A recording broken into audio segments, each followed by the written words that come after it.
He had awakened an ability that could create people. As long as he wanted, he could make countless bodies and let them roam the world in his place. And yet, he was locked away by a mysterious organization. Because his sequence rating was so dangerous, it was considered strong enough to destroy the world. The organization that imprisoned him once promised, "Be a good boy, cooperate with our work, and maybe when you grow up, you'll be allowed to leave." But there was one huge problem. He did not even know what his own ability was. So how was he supposed to help a bunch of strangers complete their so-called experiments? After he refused to cooperate again, Ji Minghuan was treated like a dog, fitted with a self-destruct collar. The moment it detected an escape attempt, that collar would kill him instantly. Just when he thought he would never leave this place for the rest of his life, the space around him suddenly began to crack apart. Before he could even process what was happening, an ethereal voice rang inside his mind. "Welcome, our #1 player. Infinite Split has been loaded. You are now entering the game character creation phase." There were only 2 starting characters. Character number 1 was a 17-year-old ability user from the Dragon Nation. Character number 2 was an anomaly envoy from Denmark. Ji Minghuan chose the ability user Gu Wenyu without the slightest hesitation. According to the file, Gu Wenyu was born and raised in Lijiang, and the orphanage where Ji Minghuan had grown up was also located in Lijiang, the capital of the Dragon Nation. So the moment he saw that city name, he made his decision. He would use this body to find out exactly what organization had dragged him into that laboratory. Right after he selected the character, the system gave him another choice. Please choose one of the following 3 growth paths. A. Hero. B. Villain. C. Morally gray. Ji Minghuan only glanced over it before choosing C. The reason was simple. He did not want to be a hero, and he had no interest in becoming a villain. A morally gray character who moved between light and shadow would have the best chance of finding real information. The instant he confirmed his choice, his vision went black. When he opened his eyes again in a daze, he found himself sitting inside a classroom. He instinctively pushed open the window, then froze on the spot. "I actually got out?" At that moment, his best friend Li Qingping walked over, slung an arm around his shoulder, and asked, "Gu Wenyu, coming to my place later?" Ji Minghuan was just about to answer when a sudden wave of dizziness hit him. In the next second, shattered and chaotic memories flooded into his mind like a tide. These memories didn't actually belong to Ji Minghuan. They came from this newly generated game character, Gu Wenyu. Seeing his face change, Li Qingping quickly asked, "Are you okay?" After finishing the memory download, Ji Minghuan immediately brushed it off. "I'm fine. I just slept too long, so my head hurts a little." As he spoke, he pulled the already packed backpack from his desk and slung it over his shoulder. "I've got something to do today. I'll go to your place another time. Summer break just started anyway. We've got plenty of time." After leaving the classroom, he went to the school rooftop alone. When he felt that everything around him was real and not just a dream, Ji Minghuan was almost shaking with excitement. He never imagined that his lifelong wish would come true in the form of controlling another body. But then came an even bigger question. Was this possession, or had he used his ability to create a brand new person in this world, and even given that person an entire life history? Why had no one ever doubted Gu Wenyu's existence? Wasn't this basically forcing a person who had never existed into the timeline of reality? To push it even further, it was almost like the entire world had been brainwashed. From another angle, did this mean he had created a parallel world outright? Thinking of that, Ji Minghuan took a deep breath. No wonder they locked me up. If they ever find out what my real ability can do, my main body will probably never be allowed to step outside that laboratory again. According to the loaded memories, the ability of this body seemed to be, in the next second, Ji Minghuan slightly curled his fingers. A pitch-black restraint band slid out from the sleeve of his school uniform like a snake. It moved across his wrist and slowly wrapped itself around his index finger. It was exactly the same as in the memories. Ji Minghuan stared at the restraint band, which almost seemed to be alive. He did not need to control it deliberately at all. The moment a thought flashed through his mind, this body reacted by instinct, and the restraint band would follow that thought and carry out the corresponding action. More than that, the black restraint band could shoot out like a strand of webbing and stick to distant buildings. Then, using momentum, it could let him swing and leap across the city. In simple terms, this ability was like a mix between Spider-Man and Venom. As night approached, Ji Minghuan followed the address in his memories and arrived in front of a residential building in Gimimai community. This was the home of his body, but the word home felt painfully unfamiliar to him. He had no experience living with family at all. According to the background memories, the family structure was simple. His parents, his older brother, his younger sister, and Gu Wenyu in the middle. But 5 years ago, something changed everything. His mother, Su Ying, was accidentally killed by Rainbow Wing, an elite ability user organization under the United Nations. After repeated appeals went nowhere. His father, Gu Zhuoan, sank deeper and deeper into despair. By now, he had not returned to this home for 2 full years, so the only people Ji Minghuan truly needed to deal with were the older brother, Gu Qie, and the younger sister, Su Zimai. Just as he was about to reach out and open the door, there was a click, and the door suddenly opened by itself. The one who opened it was his older brother, Gu Qie. "Little bro, I've been waiting for you." But the instant Ji Minghuan saw Gu Qie, he froze in place. Because the system suddenly issued his first mission: investigate what his older brother Gu Qie was hiding. At that moment, Gu Qie was standing in the doorway with a kitchen knife stained with blood. Yet he spoke as if nothing had happened. "Dinner's ready. Eat while it's hot." When Gu Qie turned around, Ji Minghuan noticed blood stains on his arm as well. "With you looking like that, are you really telling me you were just cooking?" But when he saw the hot dishes on the table, something he had not experienced in far too long, Ji Minghuan temporarily pushed his doubts aside. At that moment, Gu Qie closed the door and asked from behind him, "Where's our little sister? She didn't come back with you?" While eating, Ji Minghuan answered according to Gu Wenyu's memories. "She said at noon that she'd be staying at a classmate's house tonight, so we don't need to worry about her." At least, that was what Gu Wenyu remembered. Gu Qie did not seem to care much after hearing that. He simply waved his hand. "I'm a little tired today. I'll go rest in my room first. Take your time eating." After Gu Qie left, the system popped up again, telling him that the restraint band could be upgraded. There were 3 upgrade branches in total. The first branch was Restraint Band Census. The second branch was Restraint Band Extension. The third branch was Restraint Band Detection. But right now, he only had 1 skill point available. Just then, Ji Minghuan noticed that the television was broadcasting a piece of news from last night. Not long ago, an anomaly operative codenamed Blue Fox had stopped an ability-related crime at the Haiyanwei Tower in the city center. The criminal was the wanted Giant Proof, who had now been sent to the Anomaly Operative Association. Anomaly operatives were ability users affiliated with official organizations. They usually worked for their local Anomaly Operative Association. And this operative, codenamed Blue Fox, was one of the best among Li Jing's anomaly operatives. A thought flashed through Ji Minghuan's mind. Could the organization that captured my main body for research be the Anomaly Operative Association? After weighing the 3 starting skills for a moment, Ji Minghuan finally chose the Restraint Band Senses branch. In the next second, Ji Minghuan suddenly felt as if eyes had grown out of the restraint band, and everything behind the door appeared clearly before him. He was obviously standing outside the room, yet he could see everything inside. With a single thought, he could spy on whatever place he wanted. Just then, he heard a voice coming from a walkie-talkie. "New mission, Blue Fox. An ability criminal has appeared at Li Jing Square. Codename, Green Wing." And the source of that voice was inside his older brother Gu Qie's room. Inside the room, Gu Qie sounded stunned. "Again? Give me a break. I just fought an ability criminal not long ago and came home injured to rest." The voice on the walkie-talkie explained, "You have too many enemies. Green Wing specifically asked for you. He's taken a group of hostages, and said that for every 10 minutes you're late, he'll kill 1 hostage." Gu Qie was speechless. That bastard really won't let tonight end, huh? The moment he stood up, the Blue Fox combat suit instantly appeared on his body. Then he turned into a streak of blue light and vanished from the room. Standing in the living room, Ji Minghuan finally understood. "So you're the Blue Fox from the news, my brother, Gu Qie." At the same time, the system announced that the mission had been completed. Mission rewards received: 1 split point, 1 skill point, and 1 attribute point. Explanation: after collecting a certain number of split points, a brand new game character can be created in the real world.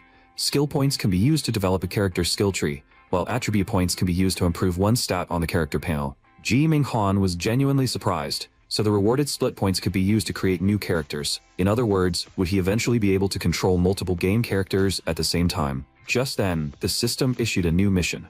Establish a cooperative relationship with the Anomaly Operative Blue Fox, then use that connection to expand his network inside the Anomaly Operative Association. Ji Minghuan gave a helpless smile. "So this mission is dragging me into this mess too? What a headache." Meanwhile, at Li Jing Square, in the city center, a green-skinned freak was standing tall and roaring at the crowd. "Blue Fox, how long are you going to hide? 10 seconds left and then we execute the first hostage. After that, he began a one-sided countdown. The moment the countdown reached 1, a smile suddenly appeared on the green-skinned freak's face. Well, look who finally showed up. Isn't this our dear Blue Fox? The Prince of Lijiang, always in the spotlight, always loved by everyone. Blue Fox stood straight, looked him right in the eyes, and even teased. So is this the part where I'm supposed to say, let them go? If you have a grudge, take it out on me? Green Wing sneered. Too cliché. If you surrender right now and come with me, I'll let them go. Blue Fox sighed and asked back. Instead of obediently going with you, why don't I save them first, then arrest you afterward? Green Wing let out a cold sneer. Because they're all wearing timed bombs. Never mind if you can save the hostages faster than my people can react. Even if you somehow pull it off, another group of mine is hiding in the crowd with the detonator. The moment they see you move, they'll trigger the bombs and blow you up together with the hostages. So what are you gonna do? Kill me? It's only a few hostages, right? That shouldn't mean much to you. You've seen plenty of dead bodies by now, haven't you? Blue Fox fell silent. If he had not been injured, he was confident he could remove the bombs from the hostages before Green Wing's accomplices detonated them. But tonight was different. He had just survived a brutal fight, and his body was covered in wounds. Seeing him remain silent, Green Wing grew impatient. My patience is gone. Since you can't make up your mind, I'll let my partners press the detonator and decide for you. Do it. Wait. Blue Fox shouted in panic. But within that single second, the 5 thugs standing behind the hostages were suddenly bound by pitch-black restraint bands. The bands wrapped around their throats from behind like black snakes. Seeing this, both Blue Fox and Green Wing froze. Under the moonlight, Ji Minghuan walked out from the shadows, wearing a mask. Green Wing snapped back to his senses and roared at Blue Fox. Is he one of yours? I told you, if any of you make a move, I'll have the bombs on the hostages detonated immediately. Blue Fox quickly denied it. No, he's not with us. Green Wing snarled, completely losing patience. I'll say it one more time. Make this guy get lost, or I'll blow up the hostages right now. Blue Fox repeated, I told you, he's not one of ours. Veins bulged on Green Wing's forehead as he pointed at Ji Minghuan. Then, who the hell is he? Then he turned toward the masked man. I don't care who you are. Get out of here right now. Otherwise, I'll detonate the bombs immediately. It won't just be the hostages. Half of Liching Square will be flattened. Ji Minghuan glanced down at the copy of Fast Track Guide to Becoming Socially Skilled that he had bought not long ago. Step 1 of socializing. Act as much like the other person's kind as possible. Follow their way of thinking. Create a sense of closeness and shorten the distance between both sides. So he raised a hand and calmly said, Easy there, Mr. Greenwing. But if you really have the guts to detonate them, then go ahead. Though, I assume you aren't stupid enough to do that, right? After all, even if your brain barely works, you should still understand this much. Once the hostages are dead, you lose your bargaining chips. At that point, who ends up in a worse position? Us or you? Green Wing choked on his words. Hostages could definitely threaten a righteous figure like Blue Fox. But the freak standing in front of him clearly was not some righteous hero. Left with no choice, he switched fronts.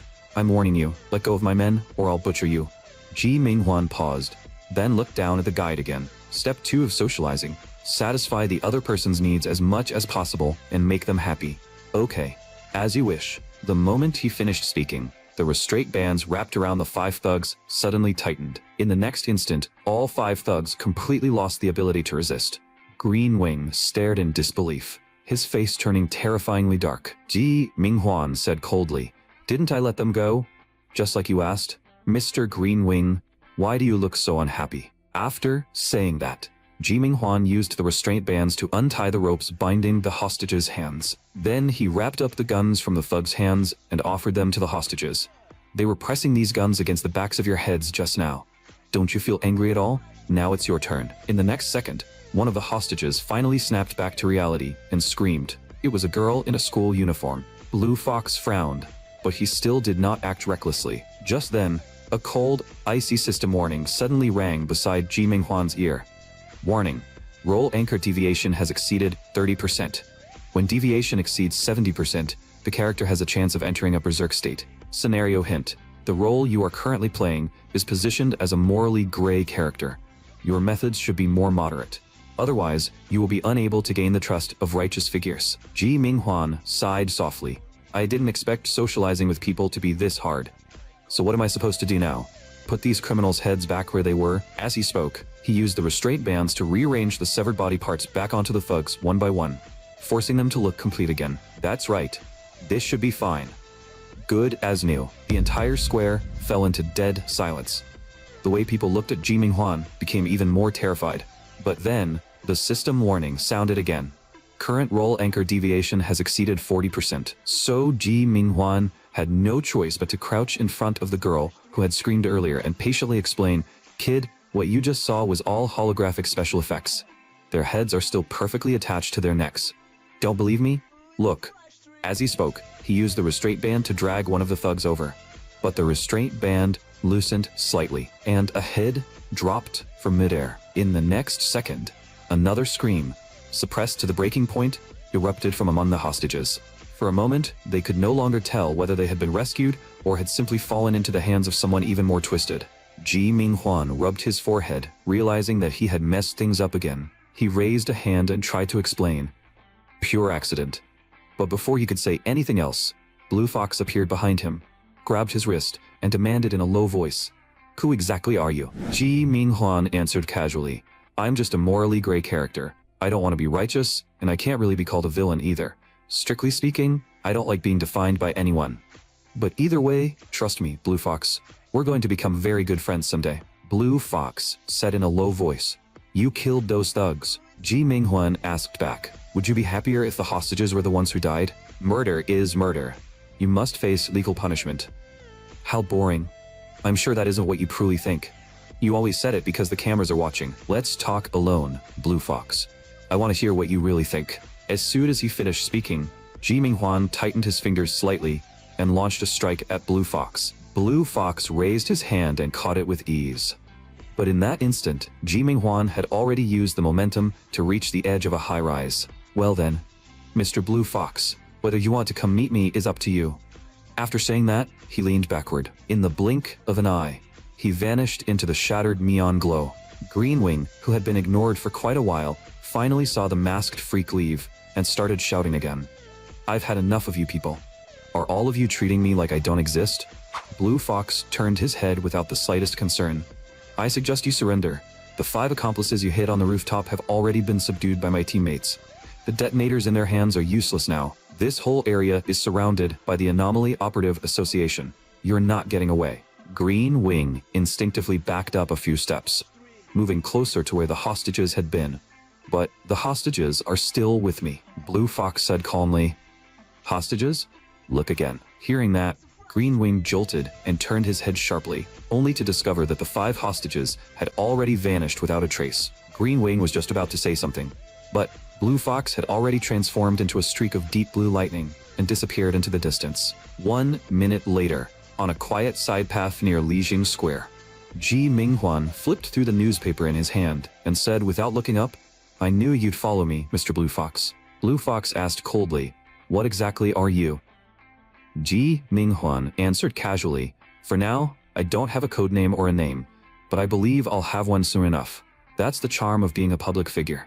If people like you, or if they fear you, they'll always come up with all kinds of affectionate nicknames." He continued talking to himself and turned to the next page of the newspaper. "Compared to that, aren't you curious about what I'm reading?" As he spoke, Ji Minghwan handed the newspaper to Blue Fox. Printed on it was a tragedy from 5 years ago. A mother named Su Ying had been accidentally killed by the Anomaly Operative Association. Her poor husband had sued the government again and again, but nothing ever came of it. He could not even find out who had killed his wife, simply because the operative belonged to Rainbow Wing, and their identity was kept completely confidential. "Mr. Gu Chie, you were only 13 when it happened, weren't you? Right in front of your eyes, your mother was taken by that explosion. What a shame. A childhood without a mother can never be complete. I sympathize with what happened to you more than anyone. And from that day on, you began to hate those anomaly operatives who claim to uphold justice while abusing their power. That is exactly why you became an anomaly operative yourself. You wanted to build enough reputation inside the Anomaly Operative Association and earn a recommendation from the higher-ups through flawless performance. Then, you could enter Rainbow Wing under the United Nations and find the operative who crushed your mother like she was nothing. Complete nonsense." Blue Fox took a deep breath, but the anger in his eyes was almost impossible to suppress. Ji Minghwan chuckled. "Whether it's true or not, you know better than anyone, but I'm not here to tear open your wounds. I'm here to help you, Mr. Blue Fox. Let's work together. I can help you join Rainbow Wing, and I can help you find the operative who killed your mother by mistake. Then, you can carry out a spectacular revenge. At that point, Ji Minghuan raised one finger wrapped in a black glove. And all you need to do is help me with one thing. One tiny, insignificant thing. Blue Fox immediately asked, "What is it?" Ji Minghuan shook his head. "For now, it's better to keep that from you. Otherwise, it might bring you deadly trouble. In short, I'll also be active throughout this city from now on, so I'll be seeing you around." Seeing him about to leave, Blue Fox quickly asked the most important question. "How do you know my identity?" The corner of Ji Minghuan's mouth lifted slightly. "The reason is simple. Because I can see the face beneath every mask." Ridiculous. "Do you really think I can't take you down?" As soon as he finished speaking, lightning gathered in Blue Fox's palm, and his figure appeared behind Ji Minghuan in an instant. But just before his fist could land, Ji Minghuan was already sitting on top of a street lamp. "Stop pushing yourself, you have serious wounds on your waist and neck. Shouldn't you treat them first?" "Well then, goodbye, Blue Fox." Before Blue Fox could respond, Ji Minghuan vanished into the endless darkness. Blue Fox was left standing alone in the rain, unable to regain his composure for a long time. After the private meeting on the side path ended, Ji Minghuan used the restraint band's high mobility to move rapidly through the streets, alleys, and high-rises. He avoided every surveillance area along the way and returned home one step ahead of Guqie. To be safe, he did not enter through the front door. Instead, he used the restraint band to lighten his body, leapt onto the second-floor eaves, and slipped silently into his room through the open floor-to-ceiling window. After changing clothes, he finally relaxed and checked the mission status. Sure enough, the cooperation mission still showed as incomplete. Getting Guqie to trust him at this point was completely impossible. Besides, their cooperation had not officially begun yet. Still, this trip had not been useless. The previous mission to investigate Guqie's secret had been completed, and he had not used the rewards yet. So Ji Minghuan opened his personal panel and saw that the nickname column still read, "None." He guessed casually, "What kind of name will they give me? Alien? Bandage Freak? I hope it won't be too lame. If I had known, I would have given myself a cooler codename back at the square." Thinking of that, he tapped the attribute panel, and more notes popped up behind the three stats. Strength increases overall physical ability and the force of the restraint band. Speed increases neural reaction speed and the movement speed of the restraint band. Spirit increases mental power and the toughness of the restraint band. Ji Minghuan scanned them lazily. Then, without hesitation, he added his attribute point to speed. After all, in any fight, speed was king. After allocating the attribute point, he opened the character skill tree system. Behind branch 1, restraint band senses, a new skill had appeared, restraint band truth. It could force others to tell the truth, basically functioning like a lie detector. Branch 3, restraint band detection, allowed him to obtain another person's ability information by touching them with the restraint band. As for branch 2, restraint band extension, Ji Minghuan decided not to consider it for now. One glance was enough to tell that it was a skill path for increasing combat power.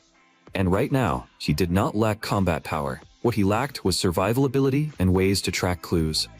After thinking it over, he chose restraint band detection first. As soon as he spent one skill point, the system explained, when you use the restraint band to touch a human or humanoid creature, a series of the target's attributes and abilities will appear in your mind. The next skill in branch 3 has now become available for learning. Restraint band suppression. After you bind an inhuman with the restraint band, you can temporarily suppress the target's supernatural abilities. Ji Minghuan thought, sounds pretty useful. The only problem is, I don't know how strict the binding requirement is. Do I have to wrap the target's entire body, or is tying a little knot around their ankle enough? There are too many possibilities. After I learn this skill, I'll just find some unlucky guy and slowly test out all the rules. After that, Ji Minghuan switched back to the system panel and quickly found a very obvious option: create a new game character. He raised his finger and tapped it. A string of text immediately popped up. Current split progress is incomplete. Unable to create a new game character. Creating a brand new game character requires 3 split points. You currently possess 1 split point. After collecting a total of 3 split points, you may create the next game character in the real world. Ji Minghuan's mind stirred. So if I get 2 more split points, I can create a second game character. Once I have 2 bodies, I can try making a move on the orphanage. Even if one character gets into trouble, the other can serve as a backup. Just then, he sensed that someone had returned. Guqie did not turn on the lights. Instead, he deliberately softened his footsteps and gently turned the doorknob. After pushing the door open, he saw Gu Wenyu lying on the bed, seemingly fast asleep. Only then did Gu Qie let out a breath of relief. Looks like I was overthinking it. At the same time, a broadcast rang out inside the confinement room. Restricted ability user, number 1002, Ji Minghuan. Mentor visitation incoming. Please prepare for interrogation as soon as possible. Once again, that painfully familiar announcement entered Ji Minghuan's ears. The mentor walked in, pulled out a chair, and asked with a smile, "Interested in hearing about some ability users who have appeared outside recently, little Ji Minghuan?" Ji Minghuan sat up from the bed and greeted him warmly. "Good evening, mentor." The mentor smiled back. "You seem to be in good spirits." But right after saying that, his expression changed. "Speaking of which, how did you know it was evening?" Ji Minghuan answered with the ease of someone used to this routine. "How would I know? Are you always coming in at night to bother me while I sleep?" The mentor let out two deliberately mysterious chuckles. Then he took a photo from his sleeve and held it in front of Ji Minghuan. "This person couldn't be you, could he?" And the person in the photo was none other than his split body, Gu Wenyu. Ji Minghuan glanced at it and laughed. "This guy is me? Do I look even remotely similar to this ugly mess?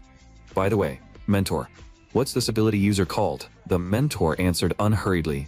After discussion among the outside world, they've decided to temporarily refer to this ability user as Black Cocoon. And the first moment I saw his photo, I thought of you. Ji Minghuan waved his hand. "Mentor, if you want to call me ugly, just say it. No need to beat around the bush. I can handle this level of personal attack." The mentor said, "I mentioned what happened when you were little yesterday, as well. Back then, you wrapped yourself tightly in toilet paper from the bathroom, and a nurse at the orphanage even took a photo to document it." Ji Minghuan stared for a moment, clicked his tongue, and defended himself. "Come on, I already explained this before. That was just something stupid I did when I was young and ignorant. Besides, I still don't get it. Why did you people arrest me in the first place? Hasn't this past month proved that I'm just an ordinary person?" Hearing that, the mentor frowned and slowly explained, "Because someone predicted that you would destroy the world." Ji Minghuan gave two dry laughs without any emotion. Did that person watch too many American blockbusters? Everything is world destruction with these people. If the world were really that easy to destroy, that'd be great. Besides, I can't even destroy myself right now. The moment I try to hurt myself, this caller knocks me out. The mentor laughed along with him. Who knows? Ji Minghuan tested the waters. So who exactly is the person spreading rumors about me? Can't you bring him here so we can confront each other face to face? The mentor replied, "No, more accurately, we can't." Ji Minghuan became even more confused. "Why? Is the old man living in outer space or something?" The mentor explained, "No, we have never met him. We don't even know his identity, but he has predicted many events that would have a major impact on the world, and every single time, the events unfolded exactly as he said. Yet although he has helped us avoid many major disasters, we have never contacted him directly. Or rather, he has never given us that chance." Ji Minghuan widened his eyes. This was the first time he had seen the mentor look so serious. The mentor probably was not lying. But if that was true, did that mean he really would destroy the world? What kind of joke was that? At that moment, the mentor interrupted his thoughts. "By the way, Kong Yuling will be coming here to see you in 5 minutes. For real?" Hearing that, Ji Minghuan did not help standing up. The mentor replied calmly, "Of course, I'll step away for a while and let the two of you be alone. You can talk about whatever you want without worrying about anyone." Ji Minghuan looked toward the isolation door in the darkness and murmured, "Now that I think about it, I haven't seen her in a long time." A few minutes later, a familiar girl walked in through the isolation door. Seeing her truly appear before him, Ji Minghuan was so stunned that he could not react for a moment. The first time he met Kong Yuling was one morning 3 years ago. Back then, he was only 9. At the time, Ji Minghuan heard from the nurses that a new child had arrived at the orphanage. They said she was a mixed-race girl with frighteningly pale skin, and she was also deaf and mute. Because of her arrival, the nurses made all the children learn sign language early. Some children were too restless, so they blamed everything on her. From the very beginning, most of them did not like her much. She always wore a wrinkled white linen dress, held a sketchbook in her arms, and kept a pencil tucked inside it. Later, Ji Minghuan asked her why she always carried those things. Only afterward did he learn that she kept them so she could write whenever she needed to communicate. She did not like the idea of everyone learning sign language just for her. It made her feel like she had become a burden. She was sensible, and she hated troubling other people, but Ji Minghuan was different. He was wild, and he had never been afraid of causing trouble for others. he liked dragging this girl all over the place. Simply because he felt that she was just like him, another freak in other people's eyes, until one night, the two children sat side by side on a rooftop covered in ash. After a long silence, the girl wrote in her notebook and asked, "The nurse said, you used to like locking yourself up when you were little. Why?" Ji Minghwan stared at the night sky for a long time, before quietly saying, "The last time I saw my parents, they locked me inside a wardrobe. They told me to wait there, not to make a sound, and said they would come back soon. I was too stupid back then, so I believed them. Even after I was sent to the orphanage, I would still foolishly lock myself up, thinking that maybe if I did that, they would come back to find me. But they never did. Not once. Later, I grew up, and I no longer needed them to find me. But you're different. I want you to stay by my side. Because when I'm with you, I don't have to pretend. And I don't have to please anyone. So I want to stay with you forever." Calm Yuling turned her face and quietly stared at him for a long while. It was the first time she had ever seen this reckless, arrogant boy, who always acted like nothing could touch him, show such a fragile side. After a moment, she reached out and gently poked Ji Minghwan. Then she handed him the notebook she had written in. It said, "Can I rely on you?" That was the first time Ji Minghwan understood what it felt like to be needed by someone. He smiled, and in that very moment, he made up his mind. He would protect the girl in front of him, no matter what. So he answered firmly, "You can rely on me. I'll definitely protect you." Then his voice suddenly lowered. "Kong Yuling, will you abandon me like my parents did?" Kong Yuling immediately wrote in her notebook, "I absolutely will never abandon you." Returning to the present, Ji Minghwan excitedly took the girl's hand. "Kong Yuling, it's really you. Thank goodness, you're okay. I'm so glad you're okay." Tears glimmered in Kong Yuling's eyes as she looked at the boy she had not seen in so long, just as overjoyed as he was. But at that moment, the collar around Ji Minghwan's neck detected fluctuations from his ability. In the next second, a powerful electric current was released. Before long, Ji Minghwan collapsed to the floor from the shock. As soon as he fell, the cold broadcast voice rang out. "Physical contact is prohibited. If it happens a second time, you will be knocked unconscious." Kong Yuling stood in front of him, completely at a loss. The pencil slipped from her hand and lightly fell to the floor. Fear hid in her eyes as if she had done something wrong. Ji Minghwan quickly comforted her. "Don't worry, this won't kill me. I've jumped around in here and gotten zapped tons of times already." After thinking for a moment, he asked, "Did they ask you to do something, like questioning me before they agreed to let you come see me?" Kong Yuling lowered her head, wrote something down, then raised the notebook. It said, "They told me to ask what your ability is." Ji Minghwan's expression stiffened slightly, and he immediately understood. This idiot. If she asked so directly, she would definitely be punished later. There was no way the mentor and the others had allowed her to question him about his ability this bluntly. So, Ji Minghwan quickly pretended to be helpless and lied. "Even if you ask me that, I don't know. Something that doesn't exist just doesn't exist." It was the first time Ji Minghwan had ever lied to her, because he knew very well that if he said his ability out loud, neither of them would ever be able to leave this place. Kong Yuling wrote, "Okay, I understand." She paused for a moment. Then she held the pencil and slowly added a few more words to the page. This time, she wrote very slowly. Ji Minghwan looked at those small black words on the paper. He said nothing. He only smiled faintly and quietly looked at her for a long time. After that, the two of them chatted casually for a while, as if nothing had happened. Before long, the broadcast announced that visiting time was over. After Kong Yuling was taken away, the mentor walked back in and said, "If you perform well, you'll be able to see each other again in the future. So, now that you've seen her, do you believe us? We really haven't hurt her." Ji Minghwan mocked him without much concern. "Wow, how merciful of you. You lock up an 11-year-old girl in this place, and as long as you don't hurt her, that's something to be proud of. Your moral standards are really flexible." The mentor smiled. "Honestly, if you didn't mention it, I often forget that you're only 12. The impression you give me is that you're always pretending. What ordinary 12-year-old boy thinks this much? By the way, can I ask you something?" Before the mentor could leave, Ji Minghwan suddenly asked, "Since you know I'm going to destroy the world, why not just kill me?" Even taking a step back, if I really have that kind of power, and one day my ability goes out of control and destroys this laboratory, will you regret it? The mentor stared at him and asked, "Do you want the truth?" It's said that when ability users are near death, they may unleash potential far beyond their normal strength. No one knows what would happen if we tried to kill you, so we won't kill you. We'll only try to control you. Ji Minghwan comfortably lay back on the bed. That's great news. Knowing you people won't secretly erase me really helps me sleep better at night. The mentor let out a soft laugh. Heh, that's enough for today. Get some rest. After leaving those words behind, the mentor soon walked out. Then the cold lights overhead went out row by row. The next day, DMI District, Lijiang, Dragon Nation. Welcome back.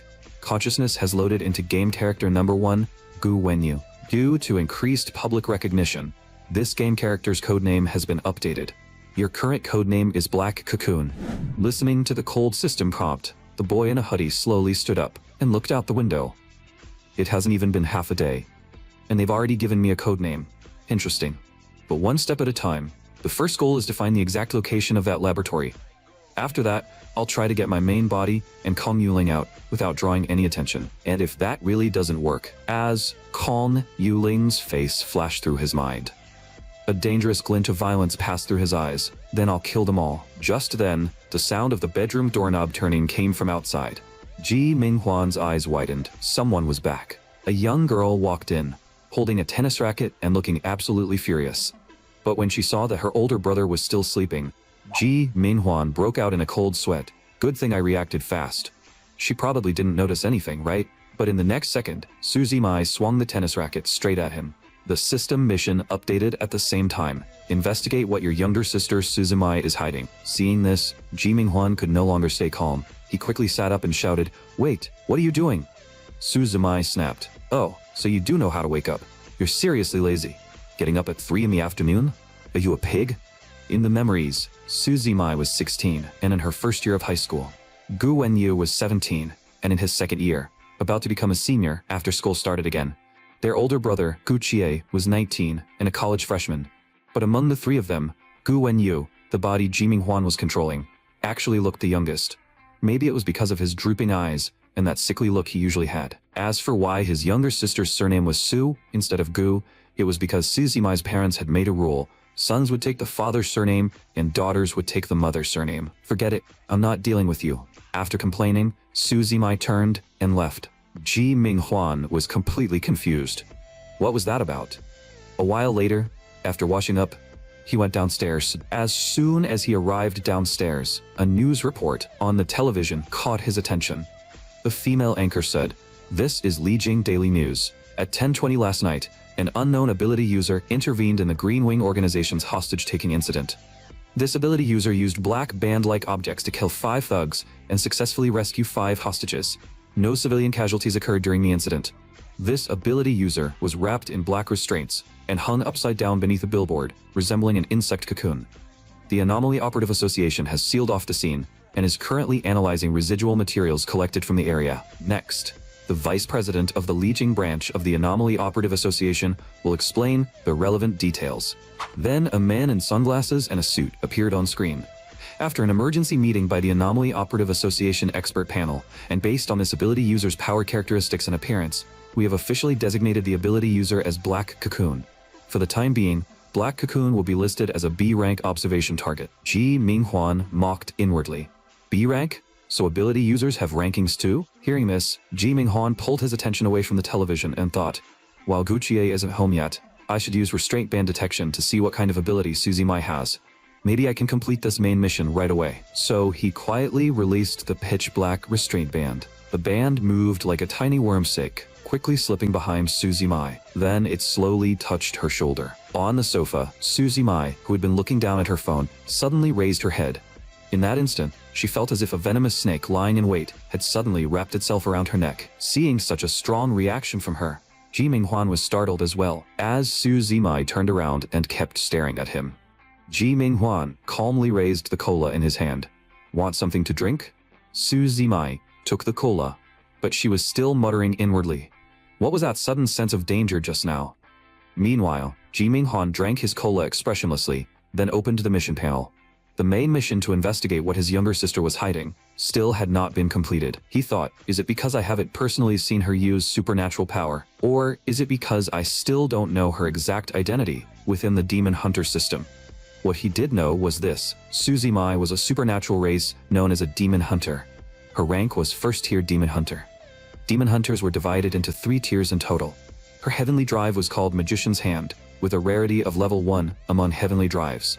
At present, the only demon bound to this heavenly drive was the fridge demon. Combined with what the system mentioned earlier when he created the game character, there were 3 major supernatural races in the world. Back then, Ji Minghuan had only seen 2 of them, ability users and anomaly envoys. Now, it seemed the final piece of the puzzle had been filled in. The 3rd major supernatural race was demon hunters. Just then, the sound of the front door opening came from outside.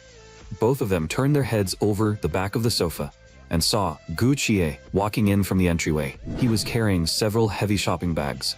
From the shapes pressing against the wrinkled plastic, they could vaguely tell that the bags were full of boxes of ingredients. "I'm cooking tonight. You 2 little brats are not allowed to run around. Wait until after dinner before going out to play." Ji Minghuan observed him quietly. He was badly injured last night, yet now he looks perfectly fine. Ability users really do recover fast. Of course, it's also possible that the Anomaly Operative Association's medical support is just that good. Su Zimai suddenly reminded him, "Bro, there's one more person coming for dinner tonight. Dad said he's coming back." The air in the living room instantly went quiet.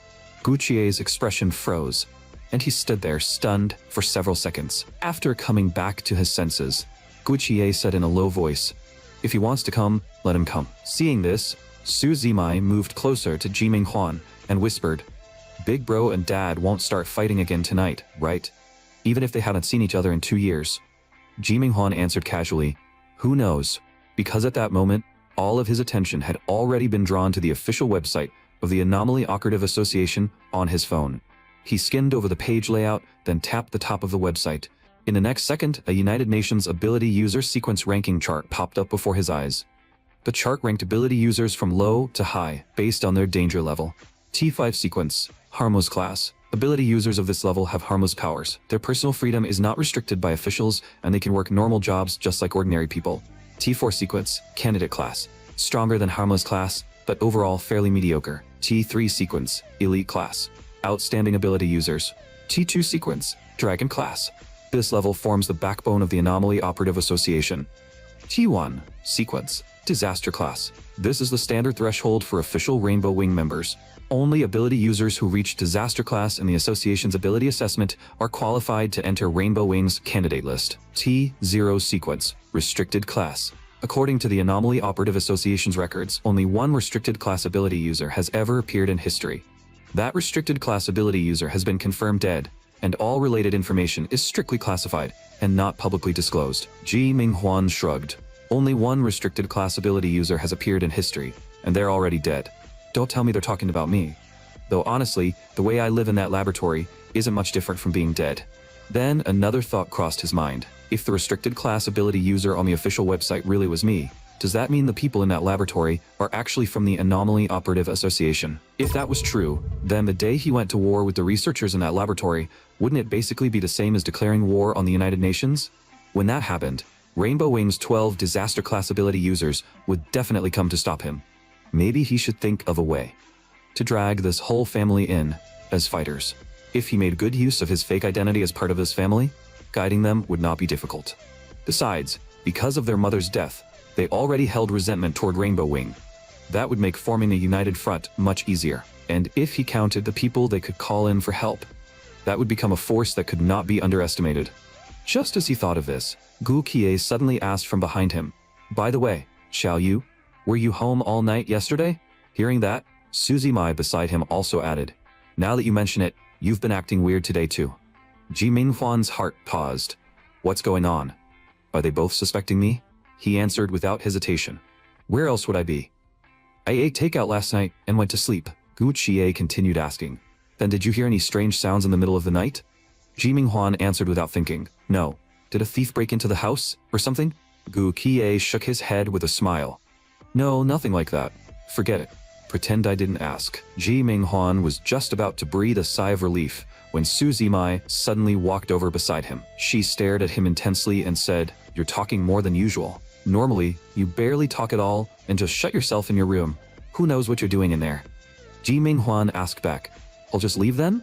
Su Zimai shook her head. "That's not what I meant." In the kitchen, Gu Chie chopped meat on the cutting board while saying, "It's a good thing if you're willing to come out and talk more. Don't take after dad and ignore your own family. Think about how mom used to treat us. Back then, the mood at home was so much better." Ji Minghuan shrugged and stopped responding to them. He did not understand how real family members were supposed to get along. During all those years in the orphanage, he had indeed treated Kong Yuling as family in his heart. But the way the two of them interacted was less like family and more like two close friends who relied on each other. Just then, the doorbell suddenly rang inside the house. Su Zimai got up to open the door. But the moment she saw the person outside, she froze in place. After a long pause, she turned toward the kitchen and called out, "Bro, Dad's back." Hearing this, Gu Qie chose silence and said nothing. Ji Minghuan slowly turned his head. He looked at the father who had not come home in 2 years. At that moment, the system issued a new mission. Investigate what your father Gu Zhuo'an is hiding. Gu Zhuo'an looked slightly worn down. His untrimmed stubble was messy, and his indifferent eyes carried no visible emotion. It was impossible to tell whether there was pain in them or mockery. Meanwhile, Ji Minghuan, who was sitting on the sofa, was already prepared to repeat his old trick. If Gu Zhuo'an was some major figure, then as long as Ji Minghuan used restraint band detection to identify his ability, he could immediately guess the hidden identity of this father who had disappeared for 2 years. Right now, Su Zimai and Gu Qiye were both awkwardly lowering their heads, each busy with their own thing. Their attention was not on this side. This was his chance. Thinking that, Ji Minghuan did not hesitate. He struck decisively. The pitch-black band shot out silently like a black-spined snake, reaching toward Gu Xuan'an's shoulder. Unfortunately, Gu Zhuo'an was not Su Zimai. Within that short half-second, Gu Zhuo'an's gaze suddenly turned cold, as if he had sensed a venomous snake watching him from behind. Almost by reflex, he reached out and grabbed Ji Minghuan's wrist with so much force that it left a red mark. Ji Minghuan cursed inwardly. Not good. Experience really does beat youth. Gu Zhuo'an is way more alert than Su Zimai. Hearing the movement, Gu Qiye turned around and saw the scene. He immediately walked up behind Gu Zhuo'an, pressed a hand on his shoulder, and questioned him. "What do you think you're doing?" Ji Minghuan reacted quickly and hurried to explain. "Dad, I was just trying to brush some dust off your shoulder." Gu Zhuo'an clearly froze for a moment. After snapping back to reality, he suddenly let go, his voice carrying a trace of panic. "Sorry, Wenyu." He seemed like he wanted to say something, but stopped. His mind, however, was already in chaos. For the past 2 years, he had lived every day on the edge of death. His exhausted nerves had become far too sensitive, yet just because his son touched his shoulder, he had reacted so violently. But what was that strange feeling just now? It was as if a snake had shot out from the depths of the forest and silently climbed onto his shoulder. Its eerie green eyes glowed in the darkness, as though they could pierce every corner of his heart. Ji Minghuan looked at the mission completion prompt and secretly let out a breath of relief. Luckily, that was a close call. The mission reward was the same as last time. 1 split point, 1 skill point, 1 attribute point. At the same time, the mission updated. Establish a cooperative relationship with the supercriminal Ghost Clock and use this to expand your connections among villainous ability users. As it turned out, through that brief detection just now, Ji Minghuan learned that Gu Zhuo'an was actually the famous supercriminal of the past 2 years, codenamed Ghost Clock. His ability allowed him to create a 3-meter-tall clock tower and make his shadow rise from the ground. The shadow inherited the ability user's 3 main attributes, making it equivalent to a clone. The difference was that the shadow could not move too far away from the main body. Every 30 seconds, the clock tower's hour hand would randomly point to any number from 1 to 12, and each different hour provided a different ability boost. Over the past 2 years, he had only harmed ability users who abused their powers and had never attacked ordinary people. The Anomaly Operative Association had tried to capture him multiple times, and every attempt had failed. Each time he would leave behind the same line: "You're not good enough. Send someone from Rainbow Wing to find me." No wonder Ghost Clock was so obsessed with making the Anomaly Operative Association send Rainbow Wing members after him. No wonder Gu Zhuo'an had stayed away from home for 2 whole years. He wanted to use himself as bait, draw out the Rainbow Wing member who killed his wife, and tear that person apart with his own hands. The ironic part was that Gu Qiye had chosen the exact opposite path.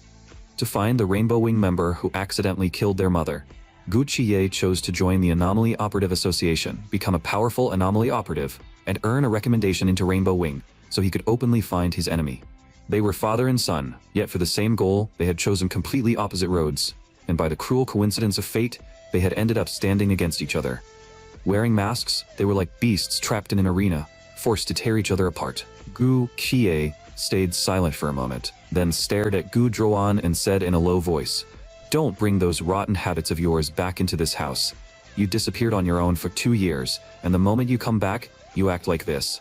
How are we supposed to trust you? I thought you had changed. But you're still exactly the same. Ever since Mom died, you haven't changed at all. Your head is filled only with the person who's already gone. And you never once thought about how much pain your living children were in. Did you ever think that we were hurt by Mom's death too? To make you feel better, every one of us hid our own emotions. But you never saw any of it. You treated us like air.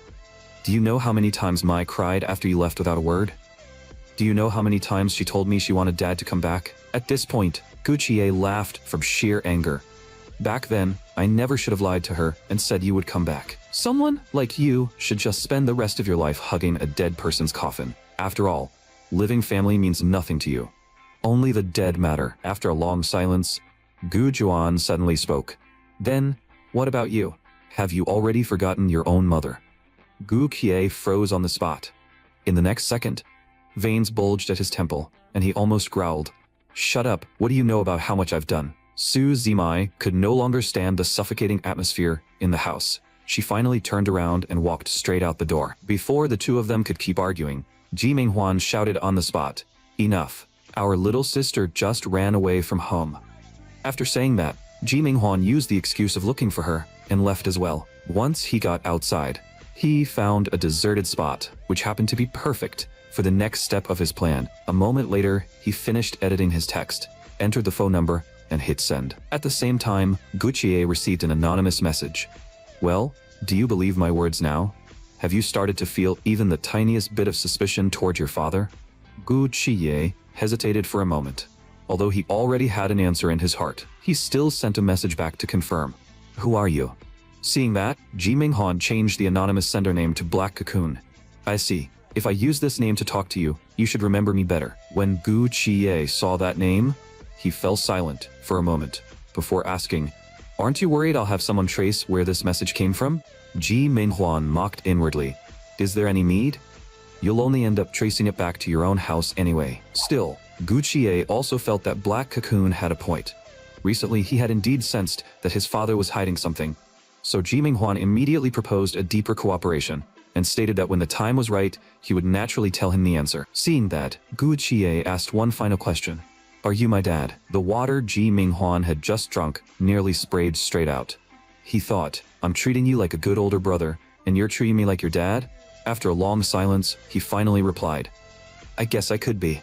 Guchie continued asking, Then what do you want from me? Ji Minghuan stared at the message for a moment. Then he sent his reply. That's a secret. I only want you to understand one thing. If I truly wanted to be your enemy, I would have done it already. The moment I expose your identity, your younger brother and sister become your greatest weaknesses. Gu Qiye replied. That much is true. I still don't trust you, but from the perspective of mutual interest, I can temporarily cooperate with you. The moment he received that answer, the system sent a mission completion prompt. Mission rewards obtained. 1 split point, 1 skill point, and 1 attribute point. Mission updated. Complete your first cooperation with the anomaly operative Blue Fox and deepen his trust in you. Friendly reminder, you have collected 3 split points. Open the Create Game Character option to enter the character construction phase and create your second game character in the real world. Ji Minghuan shouted excitedly, Success! But right after he shouted, Suzy Mai appeared beside him and asked, What succeeded? Ji Minghuan was so startled that he quickly turned off his phone. And nothing. By the way, Dad and Big Bro asked me to come find you. Let's go back. Suzy Mai sighed. She said quietly, You've changed a lot. I've never seen you care about people this much before. Forget it. You go back. I don't want to go home. I'm going to a friend's place later. She's coming to pick me up soon. Hearing this, Ji Minghuan casually teased, Little sis, she wouldn't happen to be your girlfriend, would she? Suzy Mai was speechless. Get lost. My orientation is perfectly normal. Though, yeah, girls have confessed to me before. By the end, there was even a faint hint of showing off in her tone. Ji Minghuan was just about to ask, Then who is she? When a hand suddenly reached over from behind him, wrapped around his shoulder, and explained with a smile, She's her teacher. Ji Minghuan was startled and quickly pulled away. The woman waved her hand with a smile. Oops. Sorry. Did I scare you? Sitting on the swing nearby, Su Zimai introduced them to each other. This is my teacher, and this is my brother. No need to be formal with him. Ji Minghuan raised an eyebrow and thought, A teacher in the demon hunter field? The girl wearing a beret reached out to Ji Minghuan and introduced herself politely. Hello, my name is Ke Chiri. I'm Suzy Mai's friend. I often hear about you from her. Ji Minghuan shook her hand and introduced himself as well. I'm Gu Wenyu. As he spoke, he quietly activated restraint band detection. Kei Chirui's information instantly appeared in his mind. Sure enough, like Suzy Mai, she was also a demon hunter. Her rank was second-tier demon hunter, and her heavenly drive was called Retro Monocle, with an SS rank rarity among heavenly drives. At present, the demons bound to this heavenly drive were the train demon and the movie demon. Although Ji Minghuan still did not know exactly what a heavenly drive was, judging from the data alone, this person should be a mid to upper tier combatant among demon hunters. No wonder Suzy Mai called her teacher. Too bad, she was still not on the level of those two disaster-class monsters in his family. And the instant Ko Chirai's hand was held by Ji Minghuan, she vaguely felt as if she had been seen through. Seeing this, Ji Minghuan decided not to stay any longer. He turned and waved. Then I'll leave my little sister to you. I need to go home and shower. I'm gaming with a friend tonight. Suzy Mai immediately frowned. What do you mean, you'll leave me to her? But after taking only a few steps, Ji Minghuan suddenly thought, why is the mission to investigate my sister's identity still not complete? Dad and Big Bro's missions were completed the moment I detected them. Is it because I immediately found out that Gu Chie was Blue Fox and Gu Zhuoan was Ghost Clock, but I still don't know my sister's exact identity within the Demon Hunter system? Looks like I'll need to find time to follow her later. Meanwhile, Ko Chirui was watching Ji Minghuan's departing figure with great interest. Suzy Mai noticed her strange expression and asked, "What's wrong, Commander?" Kei Kirui answered casually, "Your brother seems a little unusual." Suzy Mai froze for a moment. Huh? What do you mean? Kei Kirui fell silent for half a second and thought, I'll know if I test him. In the next second, a demon with a camera on its head suddenly jumped out from behind her. But just as she was about to make a move, Suzy Mai quickly stopped her. All right, Commander, what could be so unusual about him? Don't tell me you've taken a liking to my brother. Kei Kirui turned back in surprise and thought, judging by Mai's reaction, she doesn't seem to know her brother is an ability user. Could it be that he has been secretly protecting her for a long time? It also looks like he doesn't want Mai to know his identity. In that case, there's no need for me to meddle. He probably tested me just now because he was worried his sister might be in danger. On the other side, after Ji Minghuan returned home, he added his attribute points to strength and speed. Then he switched to the character skill tree panel. The 3 skill branches, spreading out like the limbs of a tree, appeared clearly before his eyes. At present, the only known way to obtain split points was by completing main missions. Once he created a second game character, he would no longer have to worry about being unable to obtain split points if the first character died. This way, even if his first character was lost, he could use the second character to keep moving and continue creating more characters. As Ji Minghuan thought about this, he pressed and held the skill slot for Restraint Band Truth. In that case, in a couple of days, he could go settle the score with the director. If the mentor and the others were able to take Ji Minghuan from the orphanage without him noticing anything, then the people at the orphanage must have played a crucial role in it. Old director, you can start praying to your god now. Pray that when the time comes you can give me an answer I'm satisfied with. At that moment, the system prompted him again. You still have 1 skill point remaining. Would you like to continue developing the skill tree? Behind the branch, he had just learned, another new skill had been unlocked. Restraint Band Camouflage. This skill allowed the restraint band to become invisible. After wrapping himself with the restraint band, he could also enter an invisible state.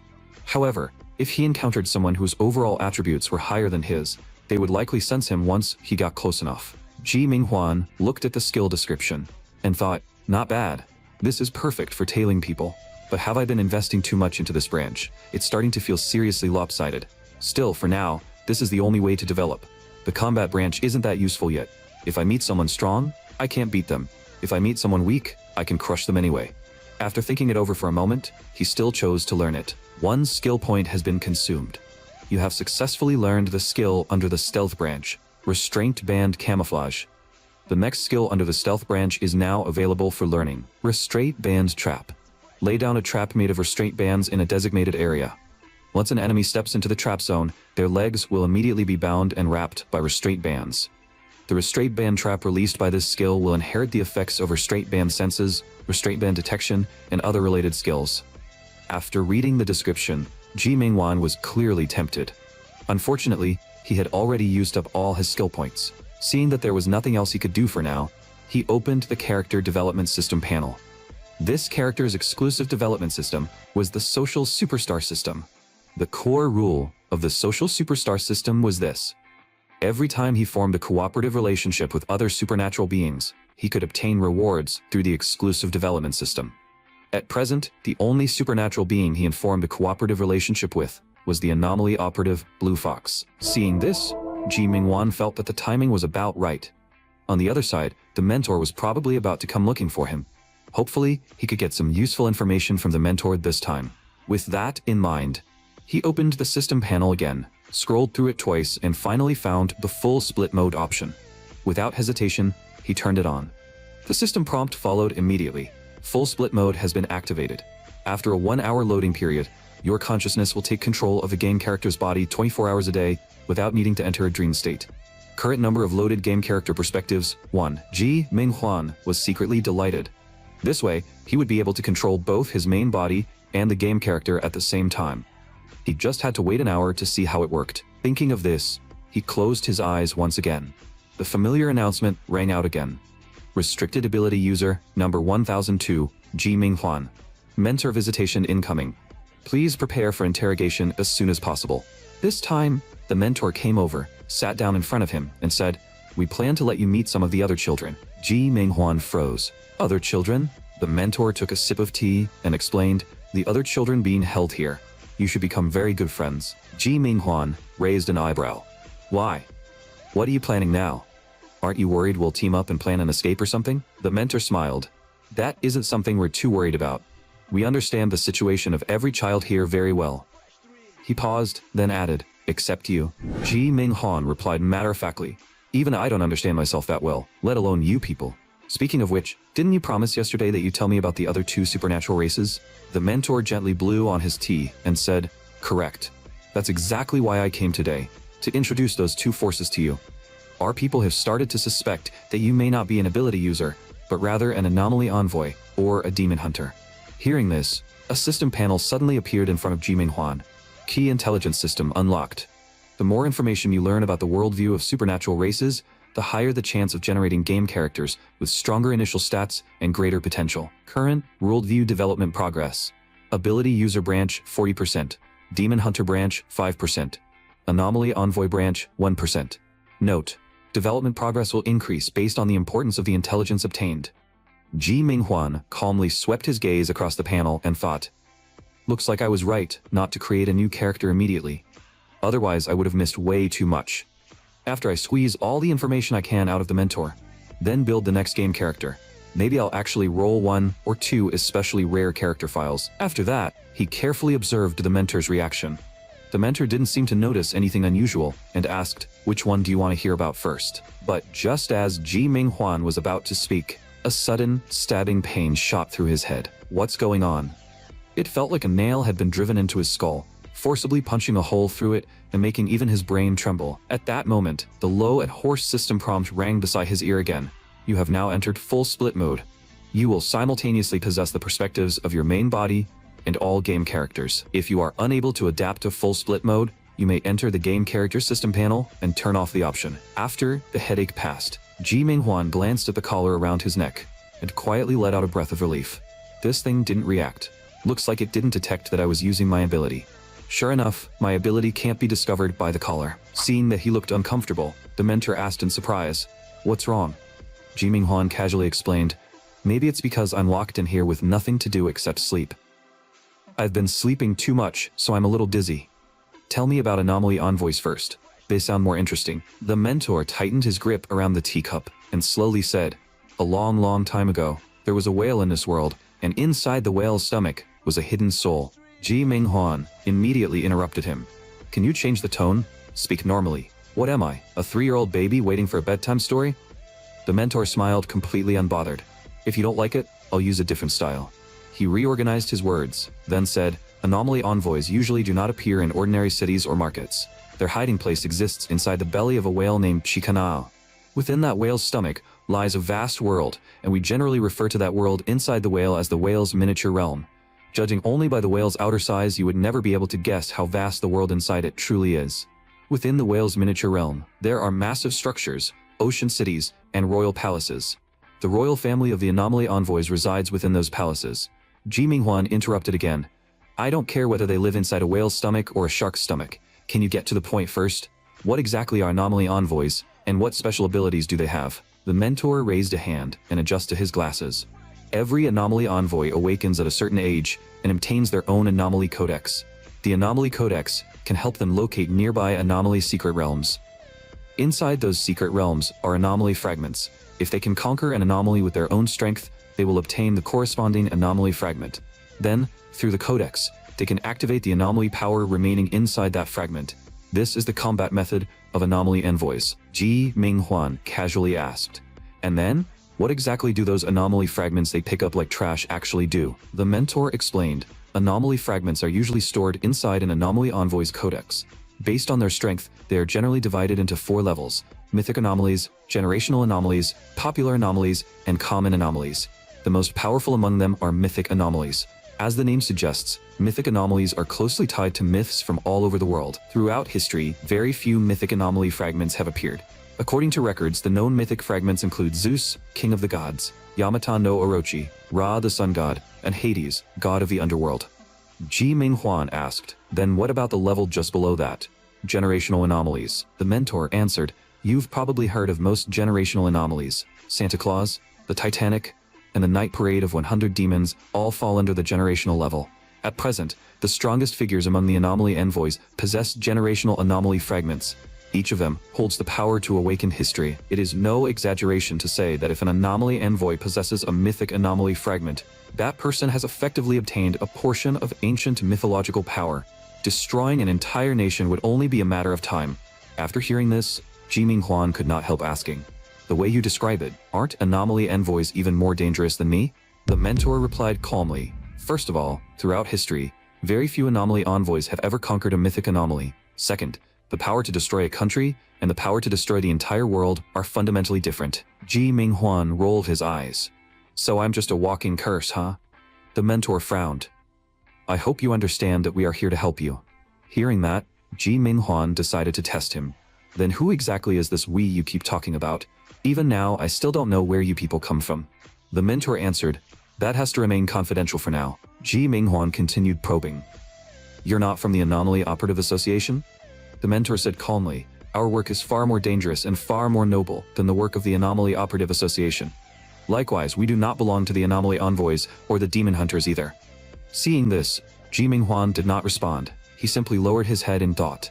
Sure enough, getting the mentor to directly reveal their identity was basically impossible. The mentor slowly spoke again, changing the subject. That will be enough about Anomaly Envoys for now. Next, let's talk about Demon Hunters. But just as he was about to continue, a cold and rigid announcement suddenly came from the broadcast system. Disaster Class Ability User, number 10059, Urushibata Ruri, requests a meeting with the mentor. Ji Minghuan raised an eyebrow and silently memorized the name Urushibara Ruri. Disaster Class Ability User? Why does every random person in this damn place sound like a complete monster? This place is crawling with freaks. Looks like I won't be getting Demon Hunter intel from the mentor today. Hearing the broadcast, the mentor looked up at Ji Minghuan. I have something to handle, so we'll stop here for today. If you're interested, I'll tell you more another time. Ji Minghuan nodded. At that moment, a panel popped up in front of him. You have obtained a series of key intelligence related to the Anomaly Envoy worldview. Current worldview development progress for the Anomaly Envoy branch, 30%. Due to increased development progress, the probability of generating high-potential Anomaly Envoy characters during character creation will also increase. Ji Minghuan glanced at the text on the panel and thought, it jumped straight to 30%. Looks like the information the mentor gave me wasn't just nonsense. With this, the preparations were more or less complete. Aside from demon hunters, he now had a certain level of understanding of the other 2 supernatural races. The chance of generating a high-potential character should be much better now. Thinking of this, Ji Minghuan lay back on the bed, closed his eyes, and opened the character creation interface. Would you like to consume 3 split points to create a brand new game character in the real world? Ji Minghuan chose confirm without hesitation. In the next second, another system prompt appeared. Next, a dice selection will be performed. Please choose a random number from 1 to 6. Although he had no idea what this step was for, he followed the system prompt and directly selected 6. Immediately after, a die shot upward in the empty space. After spinning several times in the air, it steadily landed on the side showing 6. Congratulations, you have won this dice prediction. As a reward, During this character creation session, you will receive one additional character file option compared to usual. Now, please choose one of the following 3 identity files. It will become your second game character and make its debut on a stage known as the real world. Character number 1 was a 17-year-old girl from Sakura Nation. She was a geisha in Tokyo's Kabukicho.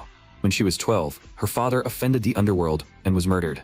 One night, she awakened a thorn-based ability and decided to take revenge on the gangsters. Ji Minghwan rejected this character almost immediately. Although he could accept playing a female game character, the thought that he might see strange memories of himself lying beside men when the character's memories loaded in was enough to make him feel like his worldview and sexual orientation would be completely overturned. He shifted his gaze to the second character. This one was an Italian anomaly envoy. The looks were definitely impressive, but the base stats were pathetically low, so Ji Minghwan felt this one was no good either. So Ji Minghwan carefully shifted his gaze away, and, holding on to his last bit of hope, looked toward the third character file, in the darkness. But what appeared before him were several glaring warning pop-ups. Warning. Full split mode has been activated. If you create a second game character, your consciousness will simultaneously wander between 3 bodies, and the tearing sensation will intensify significantly. Please carefully consider whether to turn off full split mode before creating the character. Ji Minghwan did not think there was anything to fear. It was just splitting his focus 3 ways. If he could not even handle something that small, how could he talk about freeing his main body, let alone revenge? Without hesitation, he opened the details of the third character file. He only hoped the last file would not be another ability user, and that the starting stats would not be completely trash. Copped. A rare character has appeared among the generated characters. Category: Demon Hunter. Ji Minghwan raised an eyebrow, genuinely surprised by his luck today. A rare character? And it's from the Demon Hunter category? The one I know the least about right now? I actually stepped into this kind of dumb luck. While muttering to himself, he looked at the third file floating in the darkness. Rare character: Xia Pingqiu. Demon Hunter, one of the 3 major supernatural races. He can fight using a heavenly drive condensed from soul crystals. His heavenly drive is named Chess, with an SS rank rarity among heavenly drives. At present, this heavenly drive has formed a contract with one demon, the Shadow Demon. Ji Minghwan chose this rare character without hesitation. In the next second, a sheet of yellowed paper appeared before him. Is this a contract with a demon? The moment his finger touched the paper, the system prompt rang out again. You have selected character file number 3, Xia Pingqiu. He will become your second game character and make his debut in the real world. This game character has 2 available growth routes. Route 1, Wild Hunt. Route 2, Righteous Demon Hunter. Just looking at the name of Route 2 was enough to make Ji Minghwan lose all interest in choosing it. So he decisively selected Route 1, generating a unique character development system. Please wait. Your second game character, Xia Pingqiu, is being generated in the real world, and his existence is being rationalized. When Ji Minghwan opened his eyes again, he had already appeared in Tokyo, Sakura Nation. The system prompt followed. Loading memories of game character number 2. As a massive amount of memories flooded into his mind, Ji Minghwan once again experienced the exact same familiar formula as with the first character. After a wave of pain passed through his head, he learned that Xia Pingqiu was a demon hunter who had been retired for 2 years. 2 years ago, his teammate Traffic Light had slaughtered every member of their team except him for no reason. After that, Xia Pingqiu withdrew from the field. But not long after, his family was brutally killed by the demon hunter Jack the Ripper. From that moment on, revenge became Xia Pingqiu's only goal in life. Xia Pingqiu spent a full year investigating and discovered that Jack the Ripper belonged to an organization called the White Raven Brigade. The White Raven Brigade was a 12-member bandit group made up of ability users, anomaly envoys, and demon hunters. They roamed the world, burning, killing, looting, and committing every evil imaginable.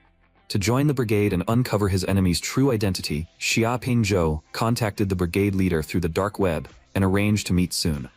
The corner of Ji Minghwan's mouth lifted slightly. Looks like this is another character blessed with a heaven-sent vendetta. According to Xia Pingqiu's memories, his current power came from 4 chess pieces. They were the king, the queen, the pawn, and the rook. Each time he used a chess piece, he could summon the corresponding unit into reality, and those units would obey his commands completely. A heavenly drive was the destined weapon possessed by every demon hunter. Demon hunters were divided into 3 tiers. Each time they advanced a tier, they could form a contract with one demon. Once the contract was formed, that demon would merge into their heavenly drive and become one component of the weapon. As for the work of demon hunters, it was exactly what the name implied, driving out demons. When Sha Pingzhou's heavenly drive awakened, the ability waves it released reached double S rank. Even across the entire world, that was extremely rare. Black Cocoon's skill system leaned towards scouting and support. No matter how Ji Minghuan looked at it, that body did not seem suited to being his main combat force. If the second character's system was built for battle, then it would naturally fill the biggest gap he currently had. Thinking of that, Ji Minghuan opened Sha Pingzhou's skill tree system and began checking the details. Branch 1. Recruit soldiers. After spending 1 skill point to learn it, he could obtain 2 pawn pieces. Branch 2. Chess piece evolution. This skill could only be learned after spending a total of 3 skill points in other branches. Branch 3. Demon hunter. It required 1 skill point to learn. Looking at Sha Pingzhou's skill panel, Ji Minghuan could not help muttering, "That's quite a few branches." The effect of chess piece evolution was this. All of his chess pieces would evolve. This evolution would upgrade the pieces from the black iron tier to the bronze tier, greatly improving their base attributes. As for Demon Hunter, its effect was, after his chess pieces participated in killing a demon, there was a chance he would obtain a unique chess piece related to that demon.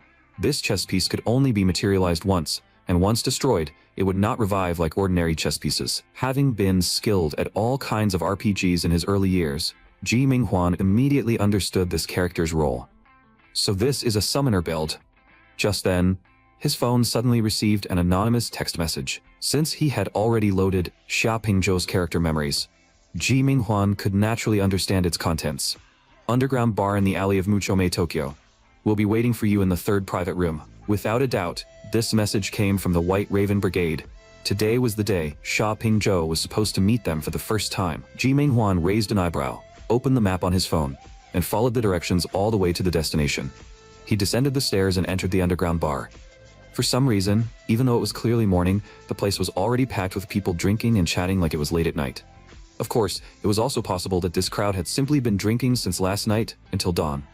If so, their stamina was honestly a little ridiculous. He walked through the crowd and arrived in front of the 3rd private room. As he raised his hand to open the door, Ji Minghuan thought, "Don't die too fast. Even if everything goes smoothly, I at least need this body to stay alive until I create my 3rd game character. Otherwise, all my plans will become restricted again." But before he could open it, there was a click and someone turned the handle from inside, opening the door for him. The one who opened the door was a girl wearing a crimson kimono. She had sleek, medium-length black hair, an indifferent expression, and pale skin. Her large eyes were hollow and lifeless, and staring at them for too long sent a chill down the spine. The girl quietly looked at him. After a moment she said, "Please come in."